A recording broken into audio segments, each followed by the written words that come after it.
Hi everybody, today is July 27th and I'm going to be talking about something that's very exciting. I'm going to be critiquing, I guess, a book that was written by a very dear friend of mine. This is the book and it is called A Tear-Stained Letter and it's by the one and only Vern. And he has written a book about his experiences as surviving multiple sclerosis and my wife's suicide.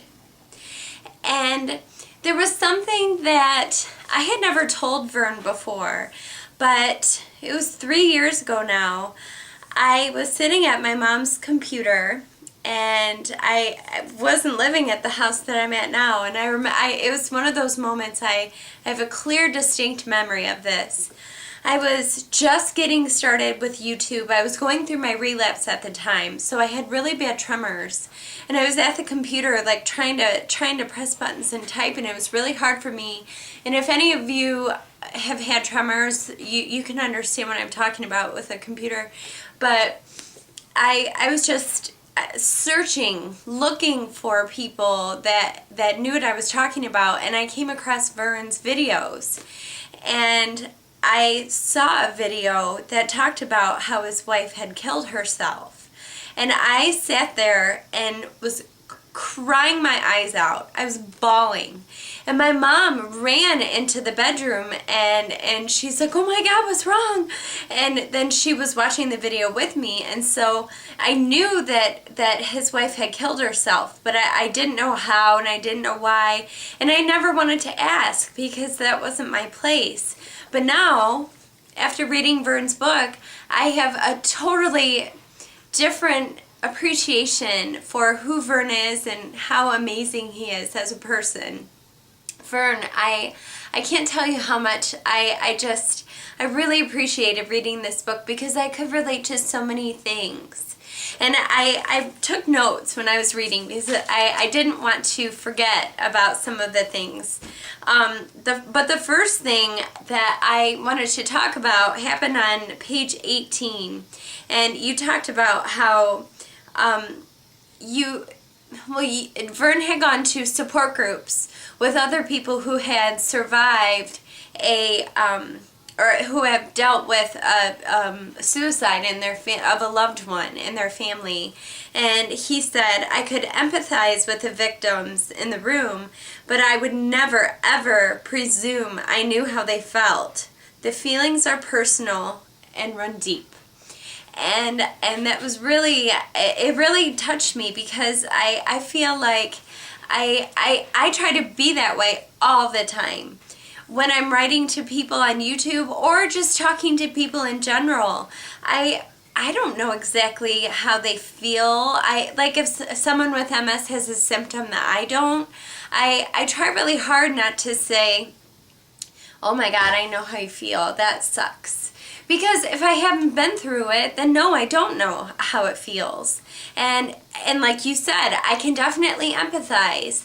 I can say, "I'm sorry you have to go through that," but I really can't relate. And so when I was reading your book, that's how I felt. I was just, my heart, I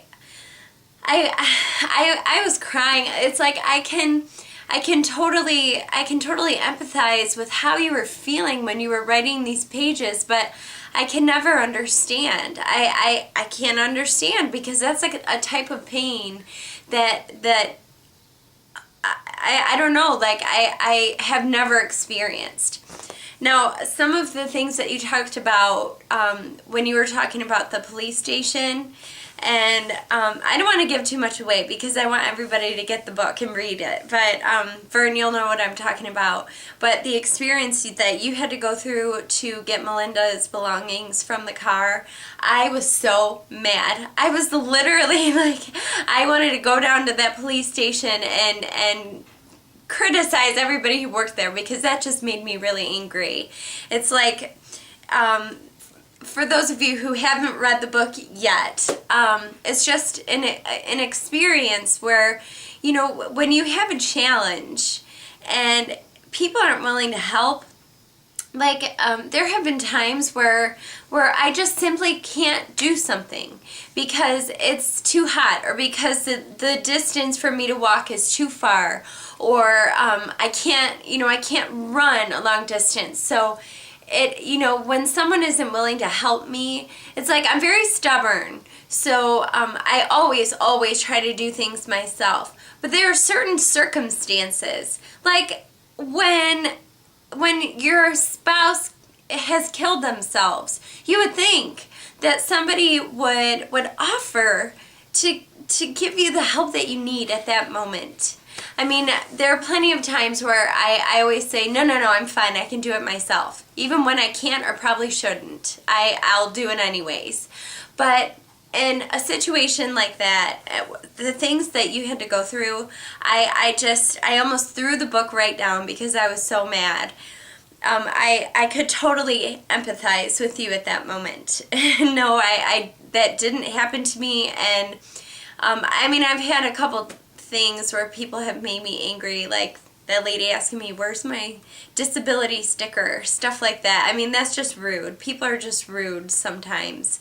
But I could just sense what an awful experience that was. But okay, so on to the next thing I wanted to talk about. On page 87, you talk about how he's like, I don't remember exactly what you were talking about, but you said, I used to be able to do this, so I should be able to do it now, right? And then you wrote wrong. And I feel that with me, that happens all the time. Where I'm like, yeah, but I did that last week, or I did that last year, or I did that 10 years ago, so I can do that. It's like, no, I can't. I have to listen to my body.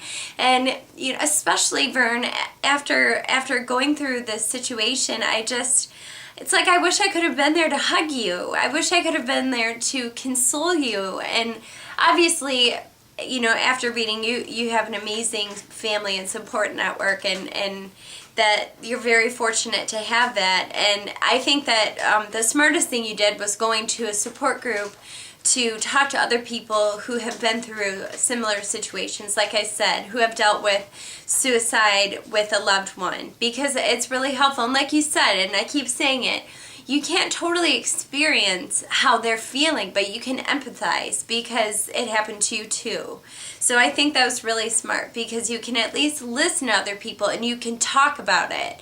And also, of course, writing this book, I think writing is so healing, and I know it is for you and it is for me, and I think that it could be for a lot of people. So I really think that you did an amazing thing. I so appreciate reading this book.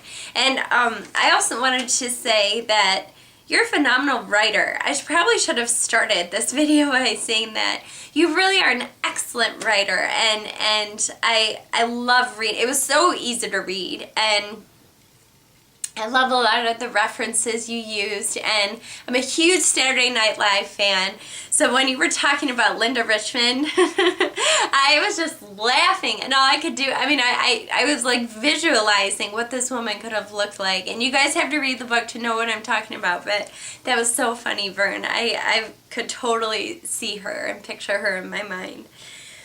And this is the last thing I want to talk about, and I could go on for hours because it was a really good book, but you said on page 155, when you were on the arm crutches, or I believe you were either in a wheelchair or on using your arm crutches, and you talked about how people were staring at you, and I could totally relate to this. You said, just ask, don't stare.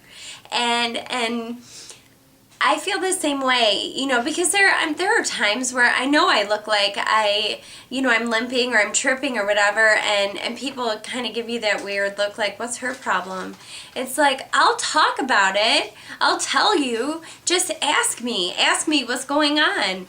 And when you talked about that, I could totally relate to you, because it's like, you said I would much rather have someone ask me why I need these arm crutches or why I'm in a wheelchair, because I'll gladly explain that I have multiple sclerosis.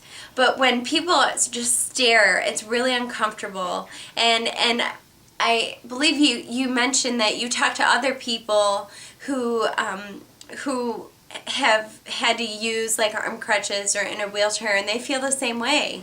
They always say, I would much rather have someone ask me than just stare at me, because then it's awkward and you feel uncomfortable. And I would say more times than not, people are very willing to talk about what they're going through, because it's much easier to be honest and just talk about something than be stared at.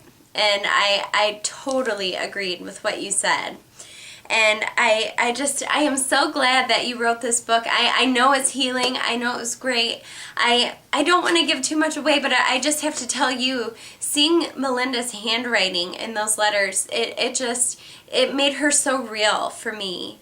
And she's an excellent writer, and I loved the things that she wrote, and it just made me understand so much about her and so much about you and so much about your relationship. And I was really touched. I was really touched by reading this book, and it just put a whole new spin on what I think of you as an amazing person.